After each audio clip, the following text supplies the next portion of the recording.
하고 이제 이강호 경호본부장 구속영장 신청하면서 이게 영장에 이런 내용이 있었다고 하는데 윤석열 대통령이 체포된 뒤 김건희 여사가 경호처 직원에게 총 갖고 다니면 뭐하냐 그런 걸 막으라고 가지고 다니는 것. 마음 같아선 이재명 민주당 대표를 쏘고 나도 죽고 싶단 취지의 발언을 한 걸로 전해진 가운데 김 여사의 질책을 들은 경호처 직원이 놀라서 이 내용을 상부에 보고한 걸로 알려졌습니다. 대통령실은 사실 무근이라는 입장입니다. 보도가 이렇게 나왔는데 이 발언에 대해서 좀 뭐 얘기들이 좀 있으실 것 같아요. 예. 아니 그러니까 경호처에 와서 화를 냈는데 그 자리에 있던 경호처 직원이 자기 상사한테 전화해서 그 자리에 없던 지금 여사님이 와서 이런 얘기를 하셨는데 화가 많이 나셨습니다라고 하면서 한 표현을 통화 녹음이 된 걸 갖고 경찰에서 그렇죠. 구속영장 청구서에다가 쓴 거죠. 그러니까 이 사람이 그날 바로 통화한 건데 이걸 허위로 얘기하지는 않았을 거고 김건희 여사가 이렇게 얘기한 거는 맞겠죠. 뭐 다만 뭐 이재명 대표를 쏘겠다고 한 건 아니니까 마음 같아서는 쏘고 싶다 정도 얘기를 한 거지만 저는 딱 이 얘기를 듣고 부창부수 윤석열 대통령이나 김건희 여사나 똑같다. 윤석열 대통령도 총을 쏘서라도 국회의원 끌어내라 이런 얘기 하셨잖아요. 이제 이러다 보니까 대통령하고 너무 비슷한 생각을 갖고 계신 위험한 분이다 이런 생각이 들었고 지금 만약에 탄핵이 기각되면 너무 불안할 것 같아요. 저도 뭐 그런 발언 한 게 맞다면 뭐 뭘로 방어를 할 수 있겠어요. 다만 이제 상황을 한번 좀 생각을 해보면 그날이 1월 15일로 전 생각을 해요. 네네. 체포돼서 구치소로 가신 날이. 네. 그날 보도들을 보면 잠시 쓰러지셨다. 김건희 여사가. 뭐 그런 얘기 있어요.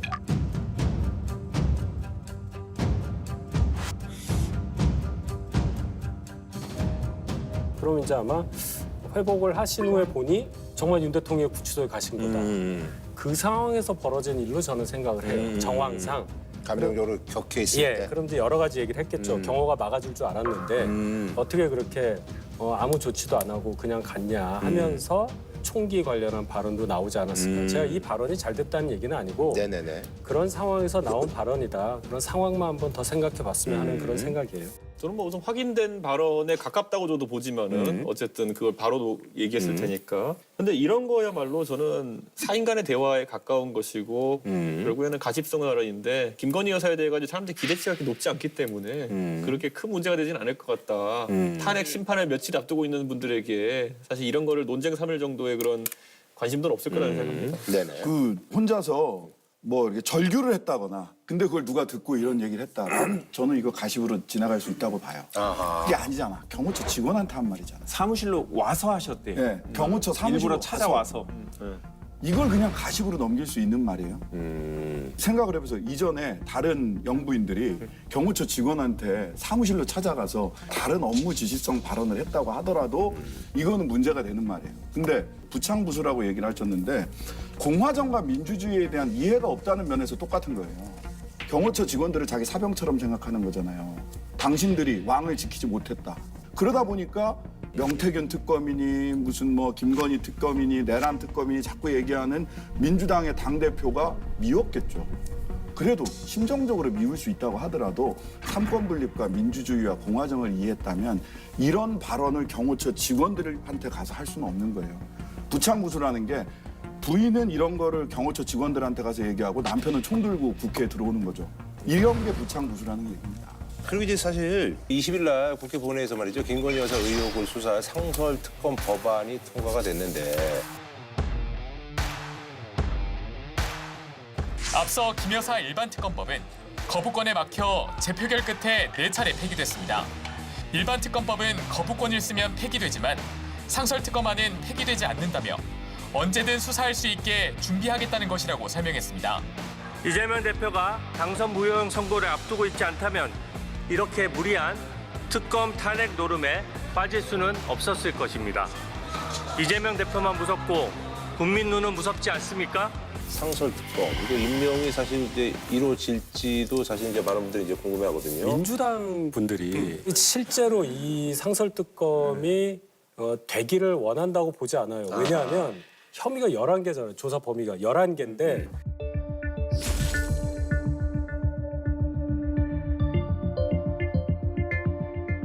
검사 딸랑 5명 되는 거예요. 상설 특검은. 그냥 일반 특검하고 달라요. 규모가 너무 작아요.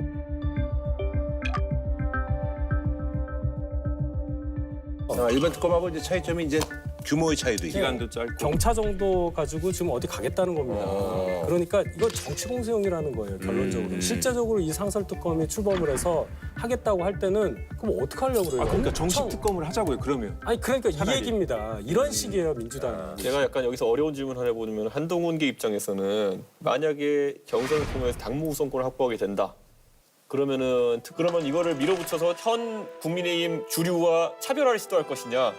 이제 앞으로 한 달 뒤에 생길 수 있는 일이거든요. 그때 그게 이슈가 될까요? 왜냐하면 이슈 만들어야겠어요. 아니 저기서 만나.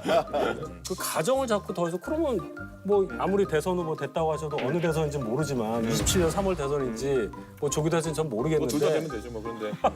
그런 당이에요? 네. 27년 아니, 근데- 3월까지도 유효해요? 아니요 새로 뽑아야죠. 근데 어쨌든 저는 네. 이 질문이 굉장히 한다는 게 선거 한복판에 이제 특검을 넣을 것이냐 물론 민주당의 판단이긴 하지만은 지금 입장에서 안 넣을 이유는 없어 보여요. 네, 그랬을 때 왜냐하면 예를 들어서 특검에 대해서 국민의힘에서 궤를 좀 다르게 하는 것처럼 보이는 한동훈계가 만약에 당무 우선권을 가져갔을 때 현 국민의힘 주류와 차별화를 시도할 것이냐. 차별화해야죠. 그러면 받는다?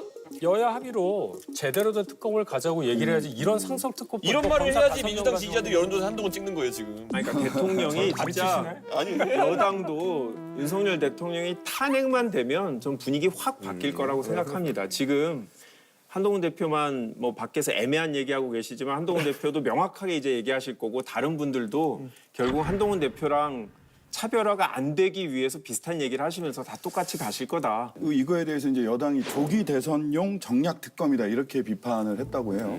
조기 대선용 정. 그러니까 대선이라고 인정하는 거야. 그러니까 그래서- 대선이 있을 거라고 그래서 인정하시는 거야. 네 파면을 당연시 저희 하는 당에서. 건가. 그러니까 지도부가 그렇게 지도부가 그렇게 얘기를 했다고 해요. 그래서 저는 파면은 당연시 하는 건가라는 생각이 하나 들고 한덕수행이 그 상설특검 추천을 국회에다가 요청을 해야 돼요. 그래야 시작이 되고.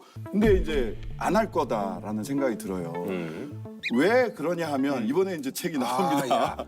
나라를 위해서 일한다는 거짓말이라는 책이 있습니다. 이게 10년 정도 공직 생활을 하고 서기관으로 승진하자마자 이렇게 사표를 내신 분이 쓴 글이에요.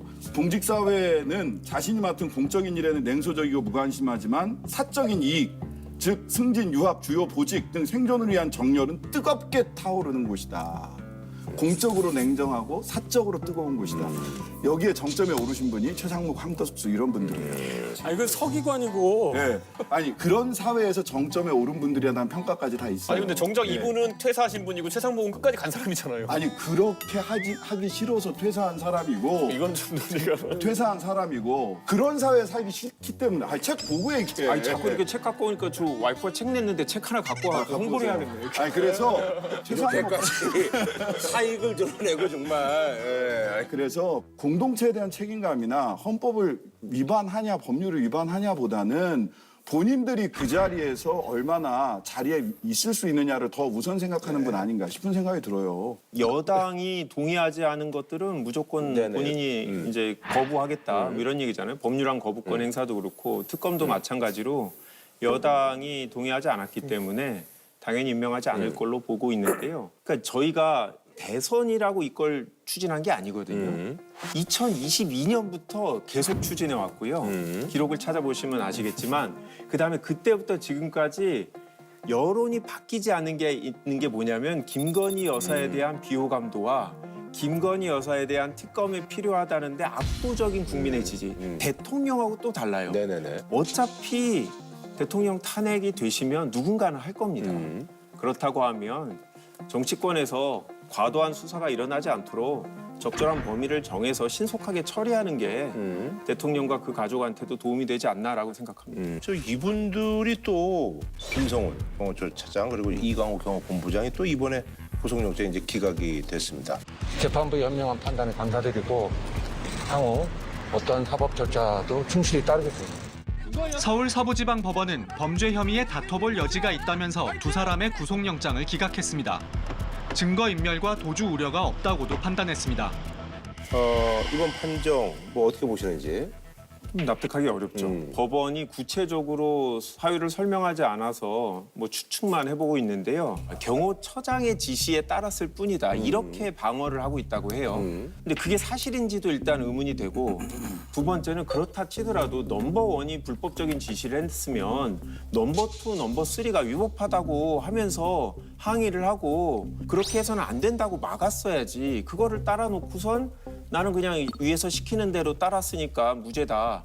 라고 하는 주장을 법원이 그럴 만하다라고 하는 거는 저는 도저히 납득이 안 됩니다. 다만 대통령이 지금 구속 취소로 나와 있으니까 경호처장도 없는 상태에서 넘버2, 넘버3라도 있어야 뭐 대통령을 경호할 수 있지 않겠냐라는 판단도 판사가 하셨을 수 있을 것 같은데 그러면 이제 좀 있으면 대통령 파면 될 테니까 그러면 이제 경호할 필요도 없으니 다시 한번 영장 청구하면 다른 결론이 나오지 않을까 생각합니다. 저는 김한규 의원 말대로 이제 사실 대통령의 지금 경호처장이 지금 이제 스스로 물러난 상황 속에서 차장까지 그렇게 되는 거는 문제가 있다 판단을 쓴 게 가장 클 것 같고요. 두 번째는 아까 경호처장과 차장과의 관계로 생각하지만 누가 봐도 최상위 지시자는 대통령일 텐데 지금 대통령이 어쨌든 구속 취소가 돼가지고 밖에 있는 상황 아니겠습니까? 그런데 해봐야 종범에 가까운 이제 차장이 홀로 구속되는 것은 그거야말로 이제 사실 좀 정의롭지 못한 상황이 될 수 있는 거기 때문에 저는 그런 게 좀 판단에 영향을 미치지 않았을까. 만약 윤석열 대통령이 구속에서 풀려나지 않았으면은 다시 영장이 청구되지도 않았을 것 같고 저는 그런 상황이라고 봅니다. 저는 충분히 증거가 수집됐고 증거인멸의 우려가 없다라는 얘기를 했는데 굉장히 여기에서 논리적인 모순이 있어요. 본인이 특수공무집행 방해 등 즉 체포하러 오는 거를 막았다. 거기에 대해서는 사실 증거인멸을 할 게 없어요. 이미 국민들이 다 봤기 때문에. 그런데 형사법적 정의로 봤을 때 구속을 해야 된다라고 생각을 하는 것은 비화폰 서버 등 압수수색을 막고 있다라는 것 때문이잖아요. 김 차장은 비화폰 서버를 삭제하라고 직접 지시한 혐의를 받습니다. 김 차장의 구속영장엔 김 차장이 명령을 거부했던 사람들은 다 죽이겠다고 했다는 내용이 적혔습니다. 체포를 막으란 지시를 거부한 간부들을 경호에서 제외한 건 맞지만 그건 이들이 체포날 연락이 두절됐기 때문이라고 정당하다고 주장하고 있었습니다. 근데 그거는 별개의 사건이긴 해요. 그러니까 그거를 그냥 그것만 딱 이렇게 보고 판결을 한 거예요, 판사가. 세상사에 이게 도대체 어떤 영향을 미칠지에 대한 생각을 못 하신 거라고 저는 생각을 해요. 여기에 하나 덧붙일 것은 검찰의 고의적 태업이 있었죠. 검찰이 증거인멸 우려를 단정하기 어렵다며 김 차장은 3차례, 이 본부장은 2차례 신청을 반려한 겁니다. 그런데 어제 열린 김 차장과 이 본부장에 대한 구속 전 피의자 신문에 검찰은 출석하지 않았습니다. 본인들이 3번이나 영장 청구를 반려했어, 경찰에. 그리고 고검의 영장심의위원회 결과에 따라서 영장을 어거지로 청구했어요. 그러면 사실은 본인들이 제스처상으로라도 나갔어야 돼요. 이제 거의 홀딱 벗고 도와주고 있구나. 주요 사건의 검찰이 영장실질심사에 나가는 거는 당연한 일이었어요. 그러면 검찰의 태업과 판사들의 이상한 잣대, 도대체 뭐가 중대한 범죄라고 생각을 하는지 저는 이해하기 어려워요. 제 생각은 뭐 여러 판단하셨으니까 사실 정확한 내용을 모르잖아요, 우리가. 그래서 좀 아쉽다는 생각 당연히 하실 수 있을 것 같고 요 두 분 중에 저는 요 김성훈 처장에 대해서 이제 다른 시각으로 좀 생각을 해보는 게 많이 노출됐잖아요, 그동안에 이분에 대해서는. 네네, 맞아요. 경호실 넘버원처럼 막 굴었다는 게 여러 가지가 있는데 이분이 생각보다 말한 것처럼 뭐 실제로 일을 한 게 없구나. 그런 생각도 해봐요. 무슨 얘기냐면 저는 뭐를 제일 걱정을 했냐면 1월 15일 날 그 체포 집행될 때 무슨 일이 날 줄 알았어요. 저는 정말로. 그 전까지 워낙에 이 사람이 세게 얘기를 했기 때문에 영장 집행할 때 그때 공수처 검사 갔잖아요. 굉장히 세게 막 들어갔단 말이에요. 결기에 찬 어떤 발언들이나 태도를 볼 때는 진짜 무슨 일이 나겠다 했는데 아무 일이 없었어요. 그러니까 이 사람은 말만 그렇게 하는 사람이었구나. 그래서 실제적으로 법적으로도 영장을 쳤는데도 뭐 별게 없구나. 그런 생각이 들었어요. 제가 역으로 생각해봤어요. 그렇게. 그러니까 비화폰 서버를 보고 싶다도 보고 싶다는데 안 보여준다지. 비화폰 서버를 뭐 조작했다라는 증거가 나오고 이런 건 아니니까. 아니 그건 나왔지. 삭제 지시를 해서 삭제하려다가 제대로 되지 않았다라고 하는 거는 기록으로 나왔죠. 그러니까 그 지시도 야, 너 진짜 삭제해야 돼 이건지 삭제하는 게 낫지 않을까? 라고 했는지 모른단 말이에요. 우리. 아니 감정이입을 잘하셔 우리 보니까. 그리고 법률가가 아니어서 그래요. 정치 고수들의 격조 높은 토론. 힙설저 중에 명태균 씨가 이제 구속되기 직전에 대통령 부부의 통화 내용이 담긴 USB를 조선일보 기자한테 전달하고 이거를 대통령실에 이제 전달을 해달라. 명 씨는 지난해 10월 무렵 윤 대통령 부부와의 통화 녹음 파일이 담긴 USB를 조선일보 기자에게 건넸던 것으로 나타났습니다. 조선일보는 통화 녹음을 확보한 건 맞지만 명 씨가 동의하지 않아 보도를 안 했고 대통령실에도 전달하지 않았다는 입장입니다. 해당 기자는 시사인 편집위원인 주진우 씨와의 통화에서 USB를 전달하거나 그러지 않았지만 내가 USB를 갖고 있는 것을 용산도 알고 있었다며 명 씨가 다른 사람을 통해서 전달을 했다고 말했습니다. 그러면서 이제 김건희 여사가 얘네야말로 조중동이야말로 우리나라를 망치는 애들이에요. 지네 말 듣게끔 하고 뒤로 다 기업들하고 거래하고 얼마나 못된 놈들인 줄 알아? 중앙일보는 이제 삼성하고는 거래 안 하지. 삼성이 중앙일보를 싫어하니까. 그거 하나뿐이지. 아직 난 조선일보 폐간에 난 목숨 걸었어. 육성을 공개한 주 씨는 녹음 시점은 국회가 윤 대통령의 탄핵소추안을 의결한 뒤라고 주장했습니다. 조선일보가 통화 녹음을 확보한 걸 알고 김 여사가 화를 낸 거란 주장도 하면서 그 배경에 의문이 커지고 있습니다. 이런 여사의 그 녹취가 공개됐는데 여기에 대한 그 네 분의 어떤 얘기를 저는 한번 그냥 듣고 이걸로써 싶습니다. 확실한 게 뭐냐면요. 네. 윤석열, 김건희 두 부부의 목적은 보수 괴멸이었다. 왜냐면 이분들이 하는 걸 보세요. 모든 구호가 민주당에서 한 20년 동안 하려다 못한 것들이에요. 안티조선, 의대 증원 이런 거 그냥 다 끌고 가가지고 자기들이 하다가 폭망하거든요. 이 둘은 그냥 위장했던 거다. 어쩌다 보니까 정의감 때문에 이런 게 아니라 뭐 성격이 좀 이제 외골수 기질이 있으니까 대통령이 권력에 반하는 수사를 한 것까지 잘했는데 그 다음에 항상 반대 정치 세력에 가가지고 그쪽의 동력으로 살아나는 일이 반복해 왔다. 실제 박근혜 정부 때 댓글 수사 이런 거 하다가 그때는 이제 국민의당 쪽으로 가가지고 사실상 다시 특검을 살아온 거 아닙니까? 그 다음에 이제는 또 조국 수사하면서 국민의힘 쪽에 붙어가지고 살아온 거 아닙니까? 그러니까 이런 일을 반복하다 보니까 이념은 사라지고 생존형 그냥 변절을 계속하는 거예요. 저는 조선일보의 해명문이 너무 납득하기 어려웠어요. 보도를 하지 않은 이유를 통비법 위반 얘기를 해요.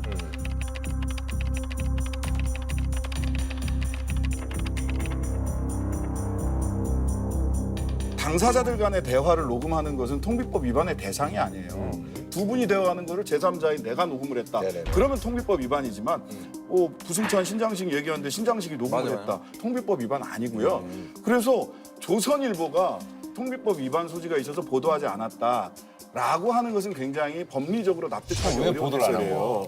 뭔가 보호를 하거나 거래를 하려고 준비하고 있었던 게 아니냐. 즉 윤석열, 김건희 요 정권이 완전히 무너지는 게 보수 1등을 자처하는 신문의 입장에서 썩 좋지 않다라고 하는 언론사로서의 판단이 아니라 굉장히 정치적이고 권력적 판단한 거 아니냐. 그래서 언론사로서의 본령을 벗어난 일이다. 그런데 이게 이거는 이제 제가 그때 김건희 이 여사랑 주고받은 텔레그램을 열람하고도 제가 야 이거를 확단할 수가 없다라고 하는 게 명태균 사장이 보통 보여줄 때 한 5장의 캡처가 있으면 그중에 한 2-3개 정도만 먼저 보여주는 거예요. 근데 거기 보니까 제가 봤을 때는 확신이 안 서더라고요. 이게 공천 개입인 전 2024년에.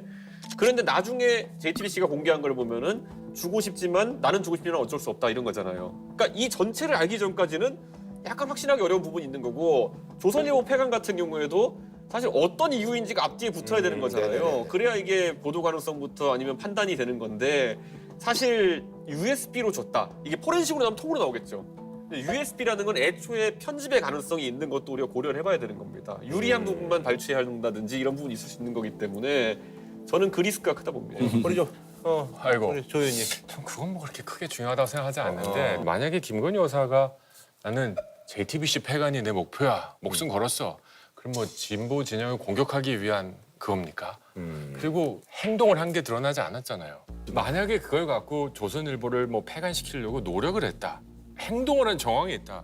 이건 언론은 자유에 대한 침범 아니죠. 근데 이제 뭐 대중분들이 이제 이런 뉴스가 나오면 관심을 갖고 솔깃해하는 거는 사실 자극적이죠. 그렇죠. 근데 조선일보 폐간이라는 거는 중요하지 않은 게 아니죠. 영부인 입에서 조선일보 폐간이 나왔어요. 영부인이라는 입장에서 그런 얘기를 하는 게 적절하냐? 그건 아니죠. 근데 그렇다고 뭐 법적 처벌을 받아야 되냐? 이것도 아니잖아요. 지금. 왜 중요하냐면요. 아니, 조선일보가 없었으면 좋겠어. 아니. JTBC가 없었으면 좋겠어. 이렇게 말하면 아니 그러면 그게 됩니까? 아니고 그 얘기 아니고 결국은 김건희 여사가 생각했던 거는 뭐냐면요. 조선일보가 이거를 가지고 장사하려고 했기 때문에 폐간 얘기가 나오는 거지. 그게 아니면 어떻게 폐간 얘기가 나옵니까?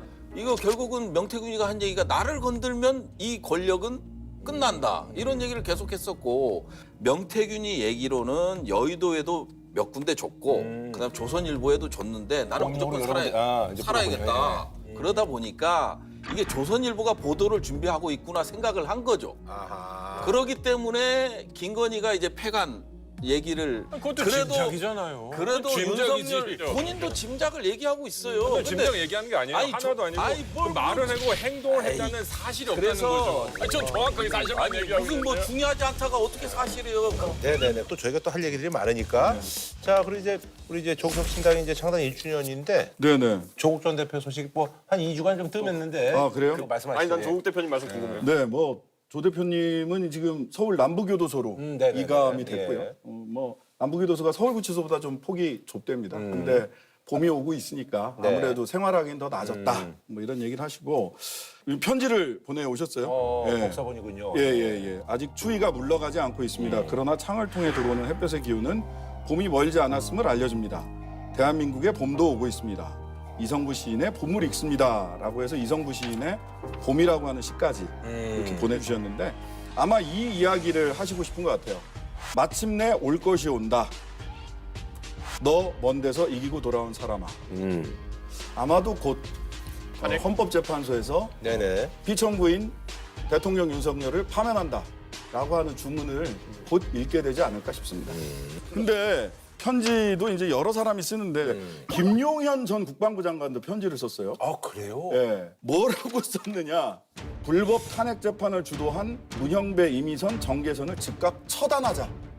라고 편지를 썼고 이 편지를 3월 1일 날 집회 있지 않습니까? 여기에 이명규 변호사가 불법 탄핵 재판을 주도한 문형배, 이미선이, 정계선이를 즉각 처단하자! 처단하자! 구호를 같이 했었어요. 이거 처단하자래요. 이분이 이제 포고령 쓸 때 의사도 처단하고 그 포고령을 위반한 사람들도 다 처단하자라고 하더니 또 처단하자 했어요. 문제는 그 헌법재판관들 처단하자라고 하는 집회 장소에 국민의힘 의원들 38명에서 40명 정도가 가셨다는 거예요. 어떻게 생각하십니까? 뭐 30분, 충분히 갈 수 20분 있다고 생각합니다. 네, 가셨어요? 전 안 갔습니다. 네. 여기서 분명히 할 건 분명히 했으면 좋겠습니다. 김용현 자원장관이 뭐 여러 가지 표현든 처단 자체는 적절하다고 생각하진 않아요. 처단이라는 것이 전 장관이 해설 안 된 말이지만 이건 정치적인 수사이다 생각해요. 우리 진영에서는 지금 헌법재판소를 불공정하고 너무 과속으로 몰고 가고 있다. 이 표현은 헌법재판소, 특히 문형배 재판관이 너무 편파적으로 운영하고 있다는 주장을 하는 게 잘못됐습니까? 그리고 130명은 민주당 의원들은 탄핵 찬성 집회 나갔어요. 윤석열을 탄핵시켜라, 뭐 아주 극단적인 언어들을 다 쓰셨어요. 170명 중에 130명 나간 건 괜찮고 108명 중에 30몇 명 나간 건 안 됩니까? 그 정도까지는 안 해요. 이렇게 말도 안 되는 주장이 어디 있는지. 저는 하나만 더 여쭤볼게요. 공수처 선관위 헌법재판소가 불법과 파행을 자행해왔다. 주장이죠, 그거는. 예. 근데 그 뒤에 모두 때려 부숴야 한다. 처부수자. 이건 어떻게 생각하십니까? 서천호 의원이 하신 얘기예요. 서천호 의원이 공수처, 선관위, 헌법재판소 불법과 파행을 자행하고 있습니다. 이 모두 때려 부수셔야 됩니다. 처부수자!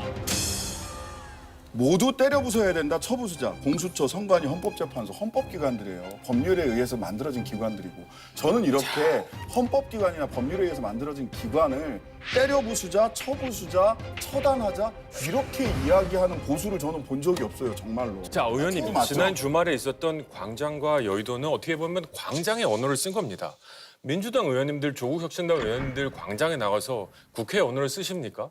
거친 언어 써요. 적어도 헌법기관을 때려 부수자, 처부수자라는 얘기 하지 않아요. 찾아보세요. 언어는 거친 언어인 거예요. 그걸 다 인정하자, 솔직히. 저는 가장 불안한 게 저는 뭐가 잦으면 뭐가 나온다고 자꾸 이런 말이 탄핵 판결을 앞두고 나오는 것에 대해서 국민의힘 의원님들이 그런데 참석까지 하시면서 당내 분위기가 헌법재판소의 판결에 대해서 승복하자는 분위기인지 아닌지가 굉장히 궁금하거든요. 이건 이 의원님 굉장히 중요한 지적을 하시는데요. 네. 저는 공개적으로 공식적으로 말씀드릴 수 있습니다. 저희 당은 지금 여러 가지 절차적 하자에 굉장한 불만을 갖고 있지만 헌재가 결정을 내면 기각이든 인용이든 수용합니다. 대통령 측근도 그렇게 얘기했고요. 저는 조국 혁신당이나 민주당도 공개적으로 만약에 탄핵이 기각돼 있더라도 수용하겠다라는 발언 하셔야 된다 생각해요. 근데 제가 아는 한 지금까지 한마디도 안 하셨어요. 아니 그걸 왜 우리가 해야 돼? 혼자 부정을 하면서 아니 그걸 왜 우리가 해야 돼? 탄핵 결과가 나오면 그럼 당연히 기각돼도 인용하시는 수용하시는 거죠? 피청구인 입장에서는 할 수 있죠. 그건 당연히 해야 되는 거지. 우리가 뭘 잘못해? 왜 아니 국회 돈 들고 들어가라고 민주당이 소추잖아요. 아니 민주당이 소추했으니까 국회 측이잖아요. 국회 측에서 지금 정청래 법사위원장에 가서 얘기하고 있는데 어떻게 국민의힘하고 민주당이 같아요? 누가 갔다 그랬어요? 저희는 탄핵 반대했다고요. 자, 그러면 우리가 저기 잠깐만 좀 우리 또 이분들이 또 탄핵 심판이 이제 뭐 결론이 이제 종결이 됐잖아요. 11차 윤석열 대통령이 이제 직접 60분 이상 최후 진술했는데요. 어떻게 들으셨는지? 저는 국정조사 특위에 들어가 있어서 육성으로는 못 듣고요. 77페이지 분량을 읽었는데요. 본인이 왜 거기에 서 있는지를 모르고 있어요. 본인이 왜 서 있는지를 모르고 있고 그 북핵 대응 예산 5개를 들어요. 5개 들어서 지휘 정찰 사업 예산을 4,852억 원 감액했고 전술 데이터링크 시스템 성능 개량 사업은 무려 78%를 삭감했습니다. 장거리 함대공 유도탄 사업을 정밀 유도포탄 연구 개발 사업 드론 방어 예산 99억 5,400만 원을 깎아서 거대 야당이 삭감한 국방 예산은 우리 군의 눈알과 같은 예산입니다. 마치 사람의 두 눈을 빼놓고 몸 전체에서 겨우 눈알 2개 뺐다고 말하는 것과 같은 얘기입니다. 근데 가장 4,852억 원 이게 정부 안으로 해서 삭감돼서 올라왔어요. 그다음에 4가지에 대해서도 전력이 다 지연됐기 때문에 예산을 반영할 수 없어서 합의하에 그리고 방사청이 동의한 사항이에요. 이게 어떻게 군 통수권자예요. 이거는 거짓말이면 좋겠어요. 이 정도로 모르면서 군 통수권자가 돼서 지금 탄핵 심판대에 서 있느냐. 군 전문가니까 또 이제 군대 부분 얘기가 좀 많이. 예, 이제 그래서 본인이 거짓인지 진실인지 분간을 못하는 최종 변론. 네, 그렇게 이제 평가를. 이거 외에는 설명이 안 돼요. 저는 이제 그걸 쭉 보다가 변호사니까 앞뒤에 논리적 일관성이 있어야 되는데 논리적 일관성이 깨지니까 너무 괴롭더라고요. 그러니까 간첩의 지령을 받은 민주당과 야당이 탄핵 공작을 했다. 북의 지령에 따라 총파업하고 이태원 참사 반정부 시위 활동 등을 펼쳤습니다. 대통령 탄핵의 불씨를 지필하면서 구체적인 행동 지령까지 내려왔습니다. 논리의 핵심은 그거예요. 실제로 앞부분은. 그러면 이제 논리적 일관성이 있으면 그러면 저는 이게 기각될 걸 확신하고 기각되고 나면 돌아가서 간첩을 다 때려잡겠다. 간첩의 지령을 받는 민주당도 가만히 안 두겠다. 이게 논리적 일관성이 있는 거예요. 근데 갑자기 임기 단축 개헌을 하겠습니다. 자녀 임기에 연연해하지 않고 개헌과 정치 개혁을 마지막 사명으로 생각하여 87 체제 개선에 최선을 다하고 싶습니다. 이렇게 얘기를 해요. 앞단의 80%는 여전히 그 아스팔트에 나와 계시는 그 좀 극단적인 생각을 하시는 분들에게 자신의 정치적 정당성을 간첩 얘기로 마지막에는 이게 야 이런 정치적 승부수야 나름대로 그러니까 봐줘 이렇게 얘기를 하는데 이런 논리적 일관성이 깨지니까 너무 힘들더라고요. 원래 사람이요. 그래도 자신이 했던 일 중에 주요한 일에 대해서는 일관성을 유지하려고 해요. 그러니까 아까도 신장실은 얘기하셨지만은 간첩 컴플렉스가 굉장히 심한 것 같거든요. 레드 컴플렉스에 지금 이 시절에도 쩔어 있는 분인 것 같은데 대표적으로 보세요. 이분이 검사로서 가장 먼저 우리가 윤석이라는 이름을 알게 된 수사가 뭐였습니까? 결국에는 댓글 사건 아닙니까? 그 군에서 결국 대북 대응한다고 그것도 간첩 대응한다고 달면 안 되는 사람들이 달았다 해가지고 자기가 그걸 기어코 권력에 반대하면 수사해가지고 올라간 거 아닙니까? 그 댓글 사건을 수사하던 윤석열과 그때 그래서 그게 안 된다고 했던 윤석열과 어떻게 지금 그 간첩 때문에 개헌까지 했다는 걸 옹호한 윤석열이 같은 사람일 수 있겠느냐? 저는 이거는 간첩 잡겠다는 본인의 망상적인 목표가 있으면 뭐든 정당화할 수 있다는 논리를 그냥 펴고 있는 거잖아요. 이거는 본인의 검사 커리어에서의 시작부터 뿌리까지 부정하는 얘기거든요. 저는 이거는 지성이라면 할 수 없는 행동이다. 이건 굉장히 반지성적인 행동이다 이렇게 봅니다. 네, 우리 조 의원님. 예, 뭐 저는 대통령이 본인에 대한 소명과 함께 앞으로 기각이 됐을 때 난 어떻게 하겠다. 뭐 이런 얘기들을 했지 않습니까? 최소한 저희 우파 보수 진영을 지지하는 국민들이 봤을 때는 윤석열 대통령이 돌아왔을 때 나라가 어떻게 되겠다. 그림은 그릴 수가 있었다. 라는 생각이 들고요. 레드 컴플렉스라고 이준석 의원님 말씀하셨는데 저는 이준석 의원님 뭐 충분히 동의하면서도 공산주의와 북한과 중국의 위협을 농담으로 치부할 수는 없다 생각해요. 엄격하게 얘기하면 우리나라는 지금 전시국가입니다. 정전협정 사인하지 않았잖아요. 더 잘 아시지 않습니까? 엄격하게 얘기하면 전시국가이고요. 안보 위기가 너무 이걸 과장하는 것도 과거에 부적절한 행위 있는 거 인정합니다. 하지만 중국이 그리고 북한이 우리를 호시탐탐 노리고 있다는 거를 그냥 얘기만 하면 레드 컴플렉스다. 이거를 과장해서 정치적으로 이용한다고 하는데 정말 그럴까요? 근데 저는 보수 진영에서 이 레드 컴플렉스도 그렇고 이재명 컴플렉스도 그렇고 항상 활용하는 방식이 이런 거예요. 이재명 컴플렉스는 저희 없어요. 그러니까 있어요. 그분한테 무슨 컴플렉스 당하게 있다고? 제가 봤을 때는 이게 약간 저는 이런 무슨 게 있어요. 컴플렉스를 자, 당해요, 이재명한테? 중국의 어떤 대응하는 거에 있어가지고 어떤 센스 이런 거 차라리 다루면 괜찮은데요. 아니, 옛날에 전원책 변호사 나와가지고 김정은 뭐뭐 해봐 이런 거 있잖아요. 이런 게 안보인 줄 알고 이런 게 무슨 대응인 줄 알고 하는 거예요. 근데 우리가 레드 컴플렉스라 표현한 부분은 실제 위협보다 과장해가지고 그걸 국내 정치에 이용하는 걸 레드 컴플렉스로 하는 거예요. 너 다 간첩이지. 그래서 안보로 모든 걸 통제하려고 하는 것을 그런 레드 컴플렉스를 하는 건데 대통령이 지금 계엄해놓고도 그걸 한다는 걸 비판하는 거지. 그게 광기라는 거예요. 자.